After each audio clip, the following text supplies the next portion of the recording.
welcome back to NH Unscripted, where we kind of kindly ask, just lay a little loving on me. I am your Robin McNamara-like host, Ray Dudley. We are coming to you from the fantasy island-like digs of the WKXL studios. It never comes out like I think it's going to come out. I don't get it. I am your host, Ray Dudley. Happy to be out of bed. Happy to be out of the home. Got my bunny slippers on, and I am ready to go.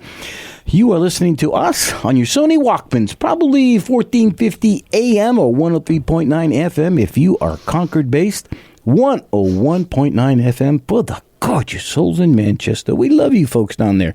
Of course, we love everybody, but special love's going out to those folks. NHTalkRadio.com is our URL. Now, I need to thank my sponsor. Put on my sponsor thanking hat. Lakes Region Fence in Guilford. Okay, we are getting towards the end of the year. I mean, summer, not year, summer. Heading quickly into school, back to school days. All your money's going to start going towards clothing for the little ones.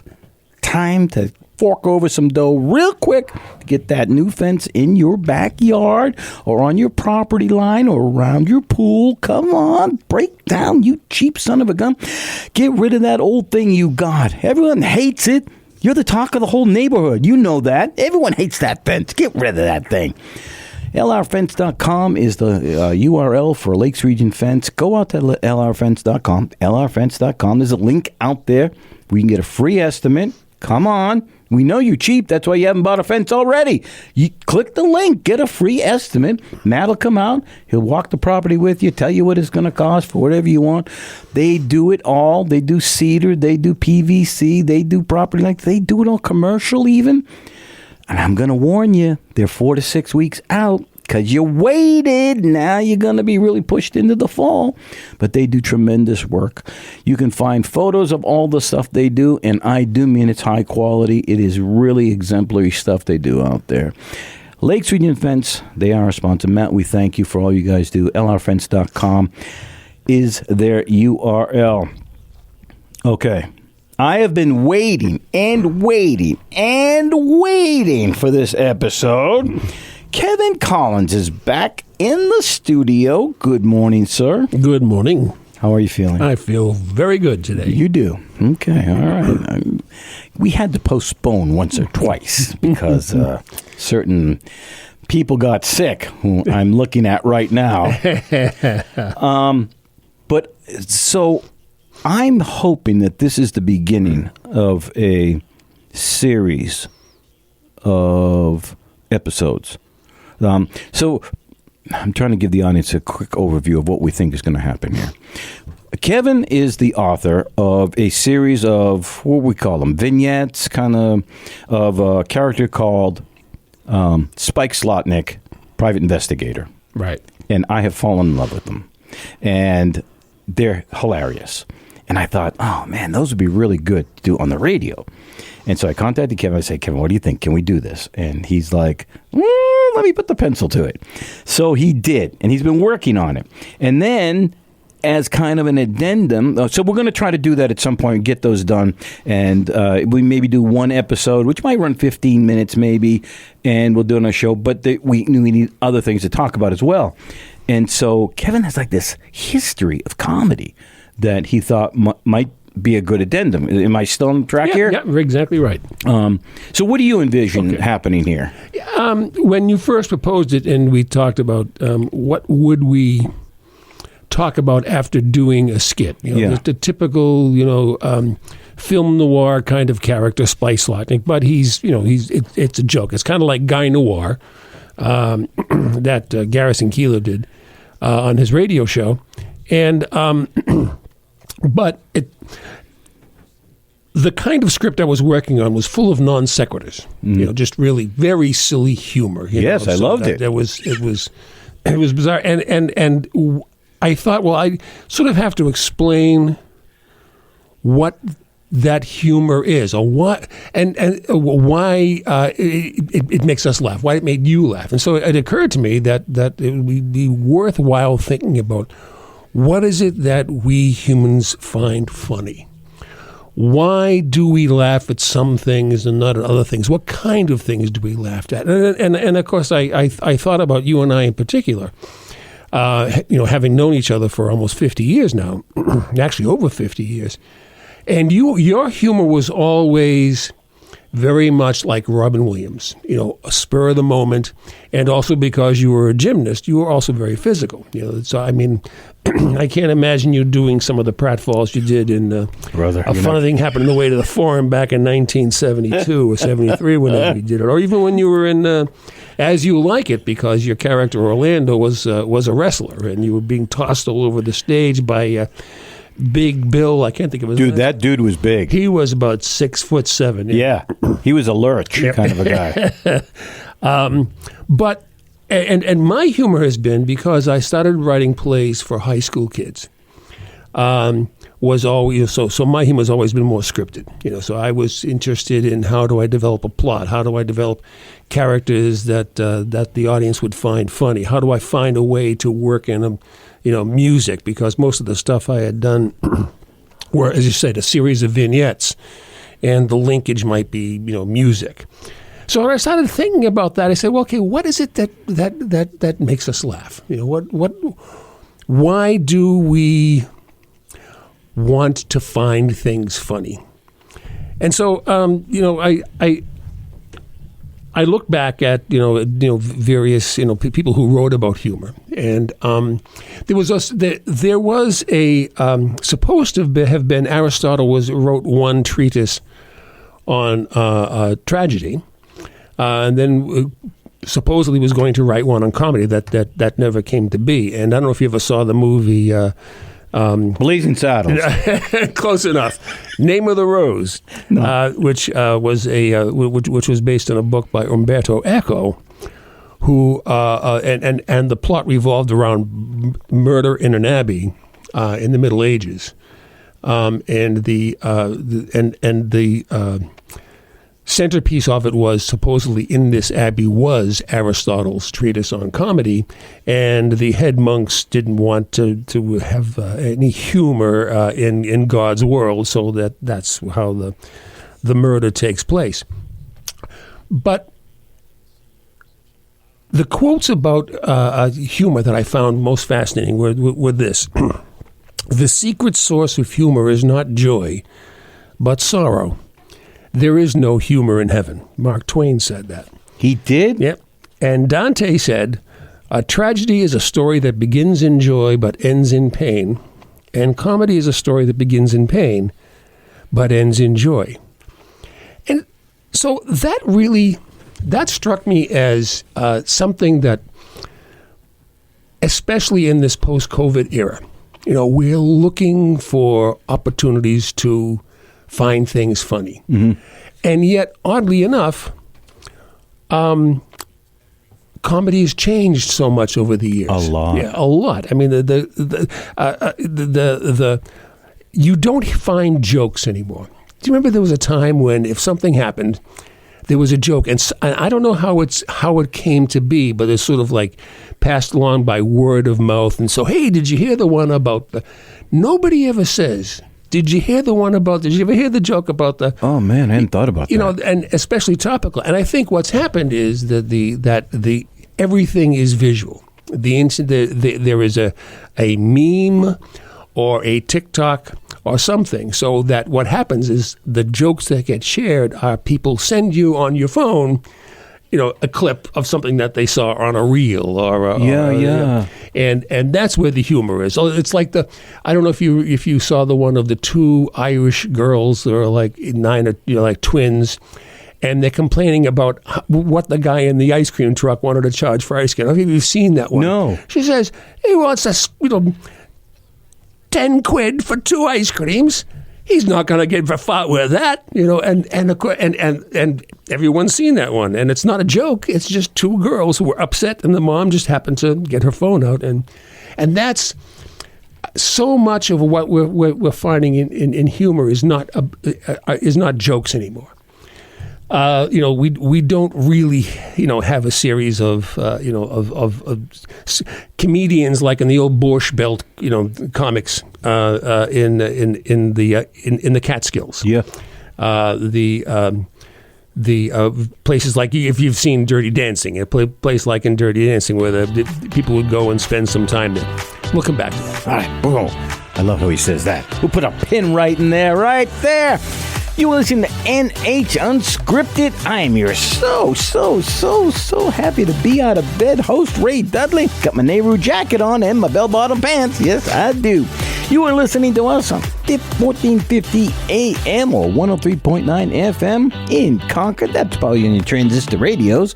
101.9 FM for the beautiful souls in Manchester. NHTalkRadio.com is our URL. Kevin Collins is in the house because we got a lot to chat about. I'm looking forward to this one.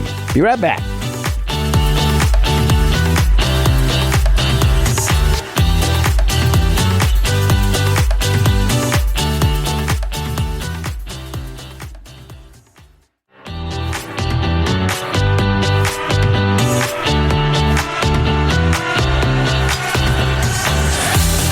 Welcome back to NH Unscripted, where I am a struggling old man trying to open a can. My God, I'm your host, Ray Dudley. What is happening to me? You are listening to us either on 1450 AM or 103.9 FM in Concord, 101.9 FM for the beautiful souls in Manchester. NHTalkRadio.com is our URL. Kevin Collins is in the house because I wanted him here. And we're talking about comedy. And that, believe it or not, is a very, very deep subject. And its evolution is actually fascinating. Kevin, one thing I liked about, or I found beautiful about Slotnick, is it reminded me so much of the Carol Burnett days. And first of all, let me say, I don't know how they did those things live. And, without even like a delay or whatever, the shows were crazy. The pressure to do those shows live, I cannot even imagine it. And they were brilliant. They were. I mean, the early days of TV, when you didn't have film and had an audience there, it was I Love Lucy or Sid Caesar, Your Show of Shows. You know? If you've ever seen this terrific film called My Favorite Year, which is about the early days of TV with Peter O'Toole is in it, and it's about that time when everything was live, and if you've ever get a chance to see it, it's brilliantly done and a lot of fun. When we did a production of Laughter on the 23rd Floor, which is a Neil Simon comedy, I believe, but it was referencing the Sid Caesar days of Show of Shows, and it was that room where all the writers were in there, and I did some research on it, and it's fascinating what they went through to come up with a show. They would all come in on a Monday after having maybe gone to the theater or the movies or something over the weekend, and they all come in with ideas, and they all sit around, and they had like Carl Reiner was in there, and Woody Allen at one point was in there.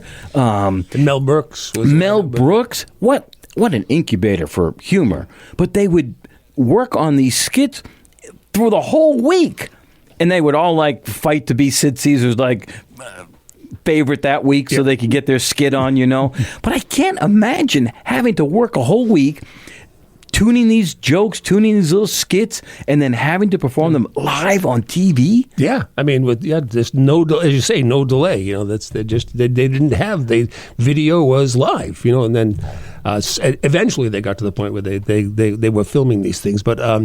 I remember one interesting story about Mel Brooks. He said they try to outdo each other with the funniest jokes, and one time it was the eating carrots joke about improving your eyesight, and Mel Brooks was bound and determined to come with the best one of all, and he came up with one. He said, "Guy ate so many carrots he couldn't sleep at night because he could see through his eyelids." That's the kind of thing that's the kind of joke I'm talking about. Yeah. It was work. It was brilliant. It was just they were brilliant, and you see it. There are several shows that dealt with that, like the old Dick Van Dyke Show, which was about the same idea, where Rosemary and Maury Amsterdam, and Are you talking the shoehorn joke? I don't know the shoehorn joke. Well, you certainly do. I Oh, should. my God. I thought for sure you did. All right. So, Maury Amsterdam, I think I told this one before, but what was the name of Mel was the name of the bald-headed guy that would try to corral them all? Carl Reiner's brother-in-law. Yeah. And so, Maury Amsterdam was explaining to, what's the woman? Rosemary about jokes, right? And that there are some people who just laugh at anything, right? And Mel walks in. He just, right at time, he's like, well, some people laugh at anything. In walks Mel, and Maury turns to him and goes, shoehorn. And Mel goes, ah! And he walks back out. That's right, shoehorn. Yes. Okay, yes, I do remember that now that you mention it. Yeah, we were talking about, I think, when going back to the quote about humor is the foundation of humor is actually sorrow. And I think probably one of the greatest examples of that is the classic Mary Tyler Moore Chuckles the Clown episode, where Chuckles the Clown dies. Oh, my God, I don't remember that. No, of course, it was, the old Mary Tyler Moore television show was about a TV station in Minnesota. And so they had, various shows, like there was the cooking show with Betty White. And there was Chuckles the Clown. You never see Chuckles the Clown, but you always heard about Chuckles the Clown because he was very popular with the kids. And he was the grand marshal at some parade, and he was dressed as a peanut. And the elephant saw him and shelled him to death. And so when they get to the word in the newsroom that Chuckles the Clown has died, they're sitting around. At first they are aghast at, well, that's horrible. Then they start making jokes about it because it's funny, and it's a great episode because Mary Tyler Moore is upset with them making all these jokes, and they're trying to explain, it's funeral humor. We're getting out some of our angst because of losing a friend. And then when they get to the funeral, Mary Tyler Moore can't stop laughing. I remember seeing that part. Yep. And a little song, a little dance, a little seltzer down your pants. Classic stuff. Anyway, funeral humor. Going back to the history of humor, what's interesting thing is that some of the characters that we find funny have been around literally for thousands of years. Back when they were called the Italian farces, there are no still existing scripts, but there were other playwrights, especially Roman playwrights Terence and Plautus, who took these characters and variations of these characters and created them, and they became standardized after a while.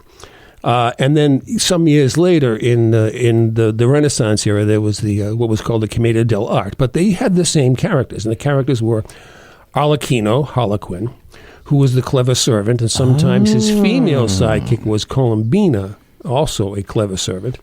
Then there's Pantalone, who was the foolish old man, El Capitano, who was the braggart soldier. Pulcinello was another servant, but he always had a big nose. That's where the Punch and Judy character came from, Pulcinello. There was the young lovers, the Innamorato was the male, and the Innamorato was the female. There was Dottore, the incompetent doctor, and all of the other characters were known as the Zani. That's where we get the word zany. And so many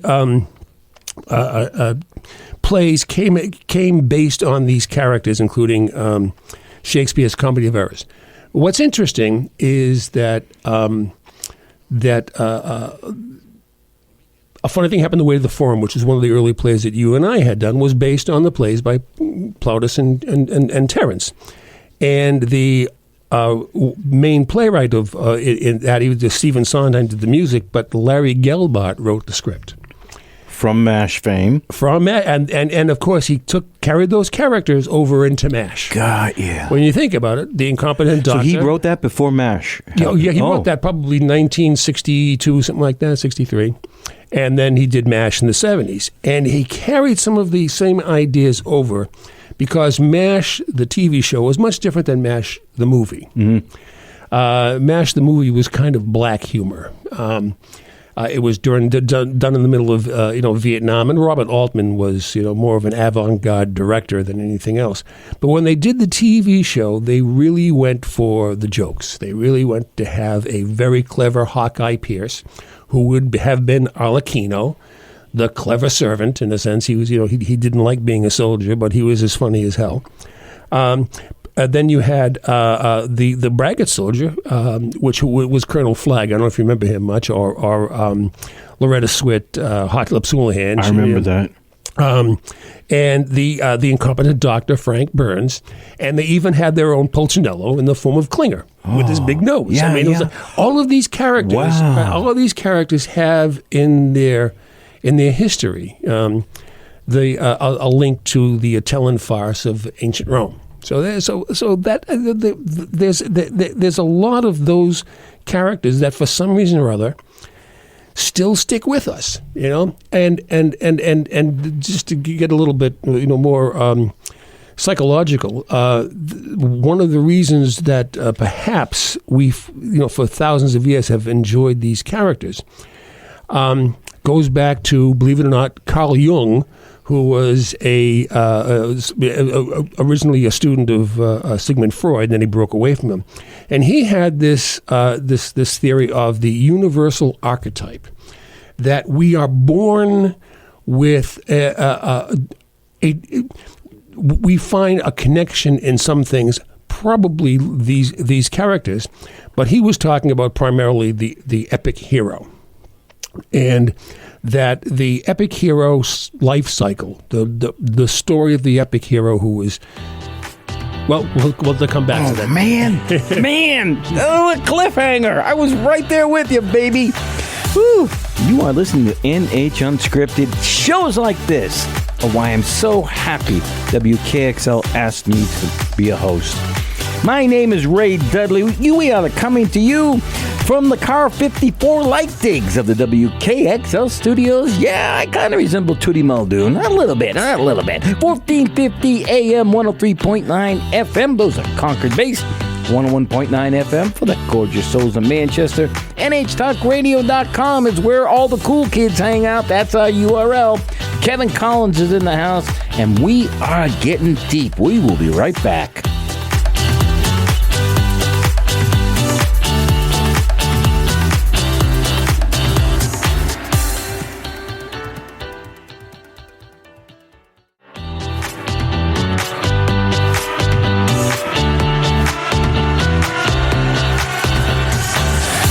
Welcome back to NH Unscripted.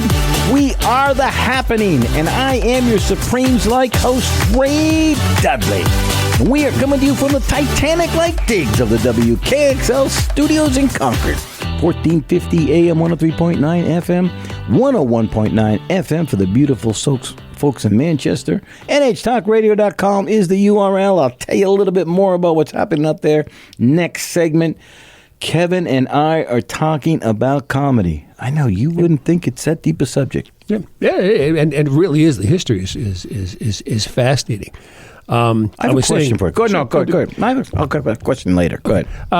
I was saying that the reason why we may find so many of us across the centuries have found the same characters funny, and the same characters just keep coming back, and you see them in shows like Modern Family, and you name it. There's the same characters that are in the Atellan farces and the plays of Plautus and the Commedia dell'arte show up in modern TV shows. Kramer is a classic example of a Commedia dell'arte kind of character,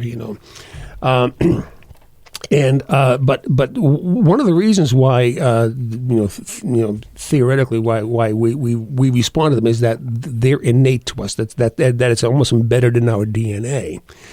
And I said Carl Jung had believed that there were in terms of the epic stories that so many cultures have, that the differences are minor compared to the similarities. And one of the similarities that he found was that the epic hero in almost every culture follows almost the same pattern. And there was a fellow named Joseph Campbell who wrote several books about it. One of them was called The Hero with a Thousand Faces. And that the epic hero tends to be someone who either doesn't know who his parents are, or is an orphan, or was born magically. And somewhere in his early life, he discovers that he's different. And then a herald comes in who comes and lets him know that he is different. And then when he discovers that he's different, he goes on a quest to discover himself or discover who his parents really are. And then, he has a premonition of his own death, and he is buried in secrecy to rise again.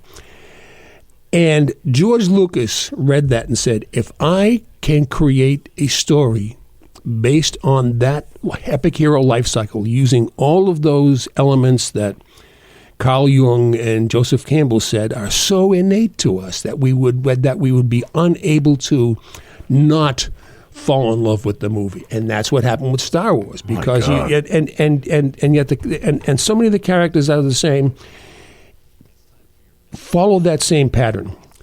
Either having no parents or unclear what the parents just. King Arthur, he's not aware that his father is Uther Pendragon. He's raised as an orphan. Harry Potter, he doesn't know about his parents being witches or anything else like that. Moses found the bulrush. Jesus, and Neo from the Matrix. I mean, they all have that, and then somewhere in their early life, they learn that they're different. And so, in the case of Luke Skywalker, along comes Obi-Wan Kenobi.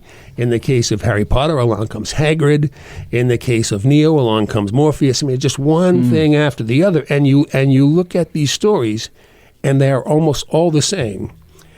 And all of those stories are remarkably popular and so much a part of our culture that we realize, wow, yeah, that there is so almost no difference between Neo in the Matrix and the story of Jesus, or the story of Harry Potter, the story of Luke Skywalker, the story of King Arthur. It's very much, it's all part of our emotional and mental DNA. But you were going to ask a question. Well, you made a reference earlier about which one had the big nose? Pulcinella. Yes, and it made me think of Cyrano de Bergerac. Mm-hmm. And he kind of encompasses a lot of those. He's not just one character, because he's also the hero, right? And he's the lover, kind of in the background-ish, And I was wondering if you felt that, I know it's not a comedy per se, until Steve Martin got a hold of it, but, Yeah.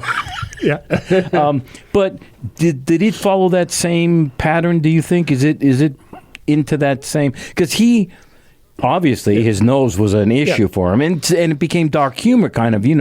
His volleys with these people were based on their perception of his looks, and he was deliberately funny when he had that great sword fight in the beginning of the play. He said your insults are minor. So, and then he lists off where it is that self-deprecating humor, which is something I also want to talk about. We may not get to that today, but I think that the idea that we make fun of ourselves is probably the heart and soul of comedy that really matters to us. And Cyrano does that, terrifically. And you think about so many characters like him that they they use themselves as their own backboard, against which to, one of the things I was thinking of was, as I mentioned, that I think the heart and soul of humor, once again, is when we're willing to laugh at ourselves, like a Cyrano de Bergerac. And I thought one of the thing that I've never forgotten is probably the only bit that I remember from when I saw Trevor Noah at the Hampton Beach Casino several years ago, who was just hilarious. But he starts out talking, because it's at the beach, Hampton Beach Casino, and he says, "What is it with white people and the beach?" He said, I grew up in South Africa, and I had no interest in the beach. But I said there are three things that white people like more than anything else. Number one, being white. Number two, the beach. And number three, singing Sweet Caroline. And he starts singing it. Sweet Caroline. And the entire audience goes, da, da, da. So good, so good, so good. And we're all laughing and realize that, we're so damn funny, and we don't even know it. And I think that was probably, and that has stuck with me, because I think that's the thing about the humor that probably resonates with us more than anything. And I think Spike Slotnick has that, because Spike Slotnick is, he says these silly things, and I think that there has to be a certain amount of awareness of himself. Yeah. That he is. Why do you think some people can't laugh at themselves? What's going on there? I think that's a. Because they don't see the humor. You know what I mean? There's something missing there.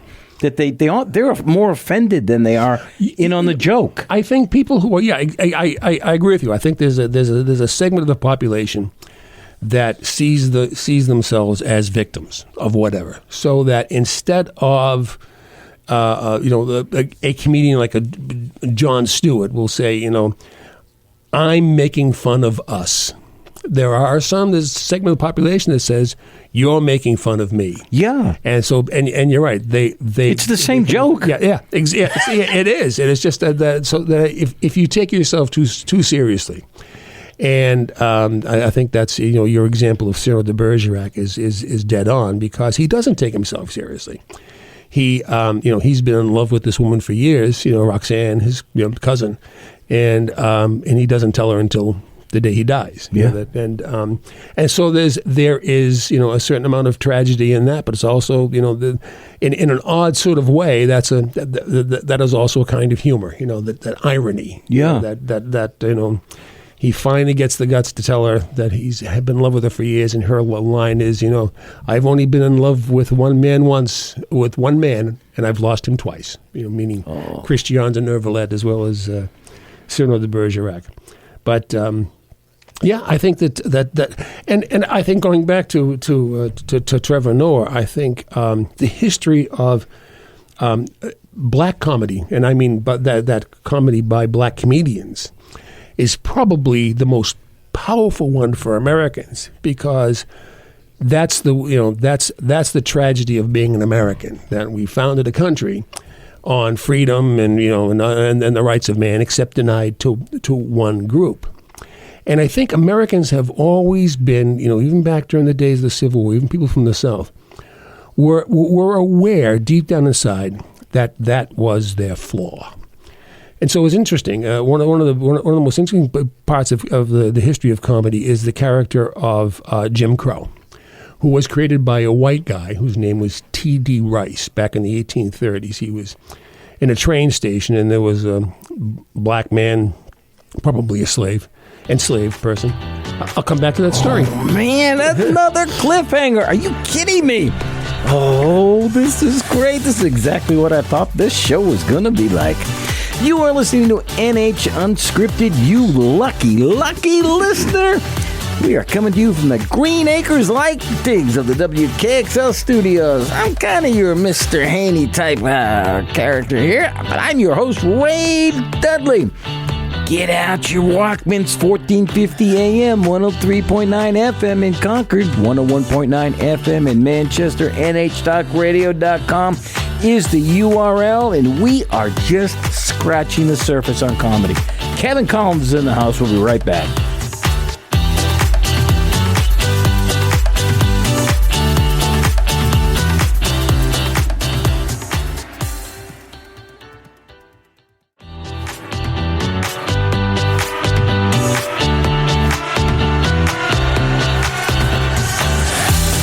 Two cliffhangers in one episode. I'm breaking records here. This is crazy. You are listening to what should be another award-winning episode of NH Unscripted. I am here happy to be out of the home host, Ray Dudley. 1450 AM, 103.9 FM in Concord, 101.9 FM for the folks in Manchester. NHTalkRadio.com is our URL where you can find this show, archives of this show, plus all the other great programs here out there at NHTalkRadio.com. There's also a button where you can listen to things live. This show comes to you every Wednesday and Friday morning at 9 a.m. Click the live button. Yeah, I'll be right there, smiling right back at you, sending you all the love from the 70s, baby. Kevin Collins is in the house. Kevin, I know we have so much to talk about, but I want to frame Slotnick and what we want to do with it, just for a couple of minutes, if you don't mind. where do you see this kind of sitting in that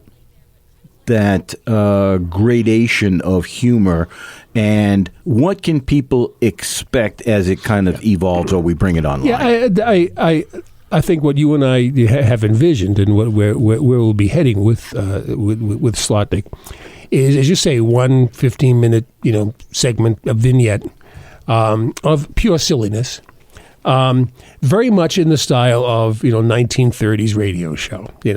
Fibber McGee and Molly and all those other the shadow, what evil lurks in the heart of minds of men, the shadow knows. Except that it will be played for laughs. So I think because you have this radio show, I think that it lends itself to the kind of humor that is purely oral. It is funny lines, funny characters, funny voices, and it will lack that visual part of humor that has so dominated everything these days. So that's my hope, is that this character keeps coming back, and hopefully will become like an old friend. And what sort of wackiness is he up to now? I love it because it's such a throwback. I'm with you on everything's visual nowadays, and I do love the idea because it's like a book when it's oral. You have to put your own images into the what you think the character looks like, how you think that they're moving, and all that kind of stuff. And I think that's the beauty of books, is it lets your mind run freely, as opposed to watching a character and now that's the character, and it always will be. And so I'm hoping, and we can bring other people in as the episodes increase in cast-wise, because it's not always just Slotnick. He's not doing monologues all the time. Yeah. And so I'm really hoping that we can get this to be a bi-weekly or monthly kind of thing, or a weekly thing, depending on how it goes and how much you can write. And so I hope for the audience that it turns out to be this kind of a gift. It's funny. I'm getting so, in my older age, a lot of what I do now, I'm finding that I really want it to be a gift now to the audience. Performances that I would need them to have a little bit more meaning. In the early years, you do them just because you can do them, But nowadays, I really, and I just told Joel up at Gene's Playhouse, this year we'll be doing Christmas Carol up there again, and he's invited me back to play Scrooge. And I told him I'm not well, in that I'm having a problem with getting deep breaths, and they're working on that. They're trying to figure it out. But I told him, I said, I don't care if I drop dead on stage. I love the character. I love what you've done with it. And I love the gift that it has become to the audience. And I hope a lot of these things become that way. I hope Slotnick, people become enamored with it, and fall in love with, even if it's just 15 minutes, because we did with the old ones. Yeah. The Lone Ranger and all of these characters, there's Superman even on, the radio. We fell in love with those characters and couldn't wait. So, and I'm hoping that turns out to be the same thing here. Yeah. And we don't have as many DJs as we used to have who are characters. Truth. Yeah. My God. Whether Charles Laquadere or Arnie Ginsberg or Juicy Brucey Bradley and some of these other characters that we grew up with back in Boston. That were just important to us. They were as important as the music. And I think the other thing is that now that you're an actor with a number of years behind you, you have so many things to draw on to create a character that when we were kids, and I'm in our 20s, we just pulled out, funny guy number 27A, or old man 32B, right?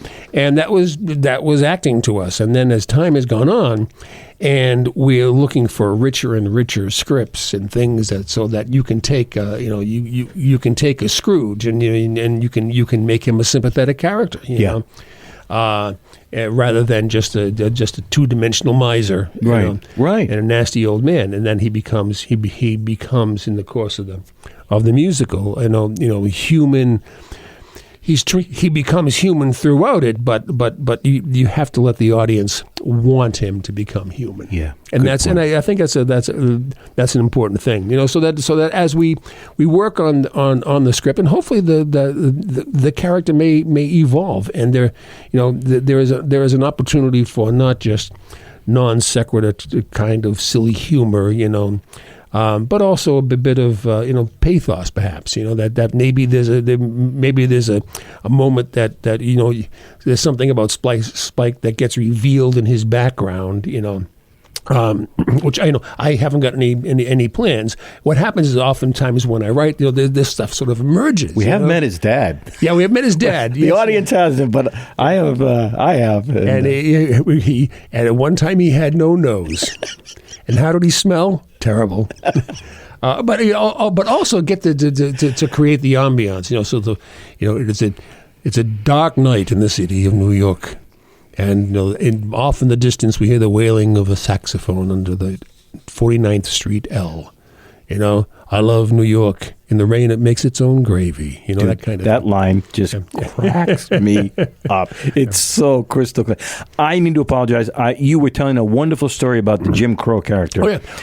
Hopefully, we'll be able to get through the end. If not, maybe on the next episode. Yeah. But the idea that for Americans, the darker side of our history is that we enslaved the whole race of people just because we could, and just ignored all the things that were wrong, that was evil about it. And I think that even the Americans who enslaved people had some sense at some level that this was a major flaw in their Americanness, in how they saw themselves as a person. And so back in the 1830s, there was a fellow named T.D. Rice who was in a train station. He came across a black man who was singing, every time I get up, I wheel about and turn just so. Every time I wheel about, I jump Jim Crow. And he thought to himself, wow, I'll create a character. So he started putting on blackface, very, with exaggerated features. And the character of Jim Crow was, when you think about it, it was a white man pretending to be a black man who was pretending to be a white man. I mean, those are several different layers. And of course, the blackface minstrelsy lasted until I was probably like 11 or 12. My parish in Boston had an annual minstrel show, including blackface, until about 1963, I'd say, somewhere around there. I think at the time when people began, become more aware during the civil rights movement that there was something inherently wrong with the whole idea. People often said, well, it became illegal. No, it didn't become illegal. People just simply stopped doing it because they realized it was wrong. But at any rate, why did it persist from 1830 till the 1960s? And I think part of it was that there was a sense that these characters were freeing, in the sense that a white man could not, you were talking earlier about that people see themselves as victims and don't get the joke. But if you can poke fun at yourself if you're not actually yourself.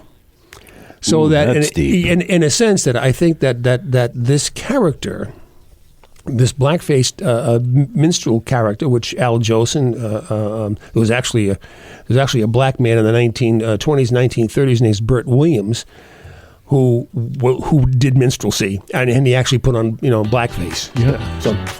So much to talk about. Oh my gosh, I cannot believe. Man, I was hooked. I was waiting for the rest of the story. Oh yeah. This is why NH Unscripted exists. Thank you, Kevin. You have been listening to NH Unscripted. We are coming to you from the Rowan and Martin Lake laughing digs of the WKXL studios, 1450 AM, 103.9 FM. That's Concord, 101.9 FM for the beautiful souls in Manchester. NHTalkRadio.com is our URL. I hope you are enjoying what is to be, I think, a great series of discussions between Kevin and I about comedy. And as we try to put Slotnick up on its feet, we hope you'll continue on with us. Kevin, thank you for being here today. You're welcome. Thank you for having me. We'll see you next time.